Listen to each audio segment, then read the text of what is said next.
ഇന്ത്യയിലെ ഏറ്റവും വലിയ സ്വകാര്യ കമ്പനിയായ റിലയൻസ് ഇൻഡസ്ട്രീസ് അവകാശ ഓഹരി വിൽപ്പനയിലൂടെ അഥവാ റൈറ്റ് ഇഷ്യൂയിലൂടെ ഏകദേശം 53,125 രൂപ സമാഹരിക്കാൻ പോവുകയാണ്.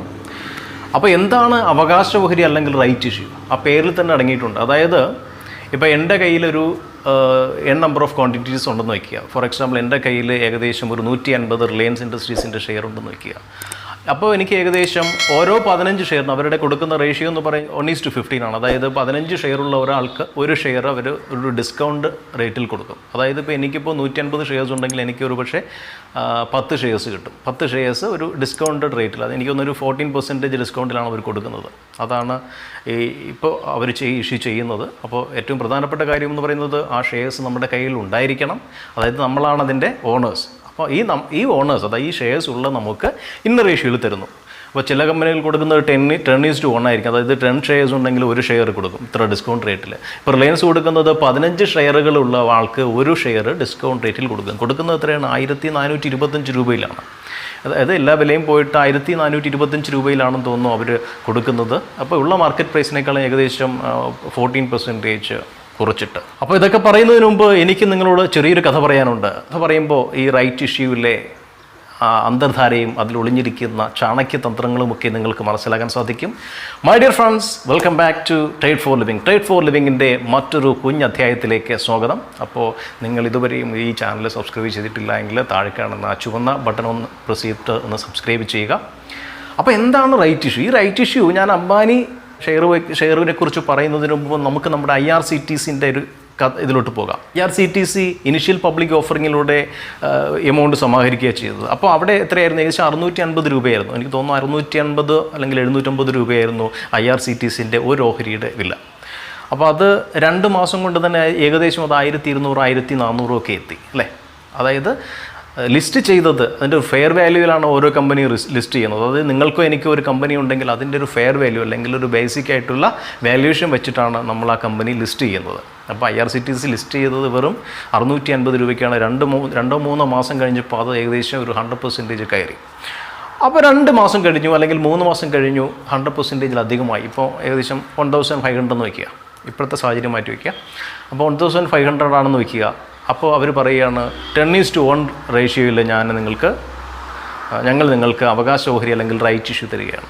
അപ്പോൾ എന്തായിരിക്കും സംഭവിക്കുക? 2 മാസത്തിന് മുന്നിൽ ഫെയർ വാല്യുവേഷൻ വെച്ചിട്ട് നമ്മൾ 656 മേടിച്ച ഷെയർ ഇത് 2 മാസത്തിന് ശേഷം നമ്മൾ 1,500 പകരം 1,000 രൂപ, ഈവൻ അത് ഭയങ്കരമായിട്ട് ഡിസ്കൗണ്ടിൽ തരികയാണെങ്കിൽ പോലും നമുക്കൊരു 1,000 രൂപയ്ക്ക് കിട്ടിയാൽ പോലും അവർക്ക് ലാഭമാണ്. ഈവൻ അതൊരു എന്താ പറയുക, നമ്മുടെ ഗവൺമെൻറ് കമ്പനിയാണ് അല്ലെങ്കിൽ ഗവൺമെൻറ്റിൻ്റെ സ്ഥാപനമാണ് IRCTC. അപ്പോൾ ഇവിടെയും ചിന്തിക്കേണ്ടത് ഇങ്ങനെ ചില കണക്കുകൾ കൂടി നമ്മൾ ആലോചിച്ചാൽ നന്നായിരിക്കും. ബിക്കോസ് നമ്മൾ റിലയൻസിൻ്റെ ഒരു ഫെയർ വാല്യൂ എത്രയാണെന്ന് നമ്മൾ മനസ്സിലാക്കിയിരിക്കുക. നിങ്ങൾക്ക് അതിൻ്റെ സപ്പോർട്ട് ഞാൻ ചാർട്ട് ഇവിടെ കൊടുത്തിട്ടുണ്ട്. അതിൻ്റെ സപ്പോർട്ടും അതിൻ്റെ കാര്യങ്ങളും അതിൻ്റെ ഡിമാൻഡ് സോണും വച്ചിട്ട് റിലയൻസിൻ്റെ ഒരു ഫെയർ വാല്യൂ എന്ന് പറയുന്നത് 900 റുപ്പീസാണ് അല്ലേ? അതായത് മാർക്കറ്റ് ഇനിയൊരു ക്രാഷിലോട്ട് പോയാൽ അല്ലെങ്കിൽ നല്ലൊരു ഫോൾ വന്നാൽ തീർച്ചയായിട്ടും അതിൻ്റെ ഒരു ഫെയർ വാല്യൂ എന്ന് പറയുന്നത് 900 ആണ്. പക്ഷേ നമുക്കിപ്പോൾ കിട്ടാൻ പോകുന്നത് അതിനേക്കാൾ കൂടിയ 1,425 രൂപയ്ക്കാണ്. അപ്പോൾ അത് ഒരു കാര്യം മനസ്സിലാക്കുക. ഒരുപക്ഷെ ഷെയർ വാല്യൂ മേളിലോട്ട് പോയേക്കാം, നമുക്ക് പറയാൻ കഴിയില്ല. കാരണം എനിക്കോ നിങ്ങൾക്കോ പറയാൻ പറ്റില്ല ഈ ഷെയർ ഈ 1,425 നിന്നും ചിലപ്പോൾ 2,000 3,000 ഒക്കെ പൊയ്ക്കൂടാന്നില്ല. തീർച്ചയായിട്ടും സമയം കഴിയുമ്പോൾ അത് മുന്നോട്ട് തന്നെ പോകുന്നത് നമുക്ക് പ്രതീക്ഷിക്കാം അല്ലെങ്കിൽ പ്രത്യാശിക്കാം. പക്ഷേ ഒരു കാര്യമെന്ന് പറയുന്നത് ഇപ്പോഴത്തെ കറണ്ട് സിനാരിയോയിൽ ഒരു ചൊല്ലുണ്ട്, ഓസിന് കിട്ടിയാൽ ആസിഡും കുടിക്കും എന്നൊരു ചൊല്ലുണ്ട് അല്ലേ? അപ്പം അത്തരം ചൊല്ലുകൾ അനർത്ഥമാക്കണോ എന്ന് നമ്മൾ ചിന്തിക്കേണ്ടിയിരിക്കുന്നു. കാരണം ഇപ്പോഴത്തെ അവസ്ഥയിൽ മാർക്കറ്റിന് ചിയറപ്പ് ചെയ്യാനായിട്ട് ഒന്നും തന്നെ ഇല്ല. ഇൻഡസ്ട്രിയൽ പ്രൊഡക്ഷൻസ് എല്ലാം ഡൗൺ ആണ്. അല്ലെങ്കിൽ ഒരു ലോകം തന്നെ ഒരു എന്താ പറയുക റിസഷനിലോട്ട് കാല് വെച്ചുകൊണ്ടിരിക്കുകയാണ്. ഇനി നാളെ തന്നെ ഒരു വാക്സിൻ കണ്ടുപിടിച്ചാൽ പോലും അതിൻ്റെ പ്രൊഡക്ഷൻ കൂട്ടാനും അത് ടെസ്റ്റ് ചെയ്യാനും അത് റിലീസ് ചെയ്യാനുമൊക്കെ ഇനിയും മാസങ്ങളെടുക്കും. ഒരുപക്ഷെ 6-7 മാസങ്ങളെടുത്തേക്കാം. അപ്പോൾ ഈ 6-7 മാസങ്ങളെന്ന് പറയുന്നത് ഇന്ത്യൻ സമ്പദ് വ്യവസ്ഥയെ സംബന്ധിച്ചിടത്തോളം അല്ലെങ്കിൽ തന്നെ ലോക സമ്പദ് വ്യവസ്ഥയെ സംബന്ധിച്ചിടത്തോളം വളരെ ക്രൂഷ്യലാണ്. അപ്പോൾ ഒരുപക്ഷെ മികച്ച ഷെയർസുകൾ അതിൻ്റെ ഫെയർ വാല്യൂവിൽ നമുക്ക് കിട്ടാൻ ചാൻസ് ഉണ്ടായിരിക്കും. അപ്പോൾ എന്തൊക്കെയായാലും ഇതിനെക്കുറിച്ച് എനിക്ക് പറയാനുള്ളത് ഇതാണ്. ഒന്ന് എന്താ പറയുക, സ്വയം ഒരു വാല്യുവേഷൻ നടത്തുക. തീർച്ചയായിട്ടും നല്ല ഒരു സ്ട്രോങ് കമ്പനി തന്നെയാണ്. പക്ഷേ ഇപ്പോഴത്തെ എന്താ പറയുക ഗ്ലോബൽ എക്കണോമിക് സിറ്റുവേഷനും അല്ലെങ്കിൽ നമ്മുടെ ഇന്ത്യയുടെ തന്നെ സാമ്പത്തിക അവസ്ഥയും എല്ലാം വെച്ച് നോക്കി വരാനുള്ള നാളുകൾ അത്ര സുഖകരമായിട്ടുള്ള നാളുകളൊന്നുമല്ല. സോ ഒരു ഫെയർ വാല്യൂ എന്ന് പറയാവുന്നത് എനിക്ക് തോന്നുന്നു ഒരു 850-900 എത്തുകയാണെങ്കിൽ തീർച്ചയായിട്ടും നല്ലൊരു what is called the fair value buy അല്ലെങ്കിൽ വാല്യൂ ബൈ എന്ന് പറയുന്നത് ഒരു ആ റേഞ്ചാണ്. ഇതാണ് റൈറ്റ് ഇഷ്യൂ. ഞാൻ ചുരുക്കി പറയാം, റൈറ്റ് ഇഷ്യൂ എന്ന് പറയുന്നത് ഷെയർസ് ആൾറെഡി ഉള്ള ആൾക്കാർക്ക് ഒരു ഡിസ്കൗണ്ട് റേറ്റിൽ കുറച്ച് ഷെയറുകൾ കൂടി നൽകുന്നതാണ്. നേരത്തെ പറഞ്ഞതുപോലെ ഇപ്പോൾ റിലയൻസ് കൊടുക്കുന്നത് 15:1, അതായത് 15 ഷെയറുള്ള ആൾക്ക് ഒരു ഷെയർ ഏകദേശം 14% ഡിസ്കൗണ്ട് റേറ്റിൽ കൊടുക്കുകയാണ്. അപ്പോൾ അങ്ങനെ നല്ല ഷെയറുകൾ കുറഞ്ഞ വിലയ്ക്ക് കിട്ടുന്ന ഒരു കോൺസെപ്റ്റാണ് ഈ റൈറ്റ് ഇഷ്യൂ അല്ലെങ്കിൽ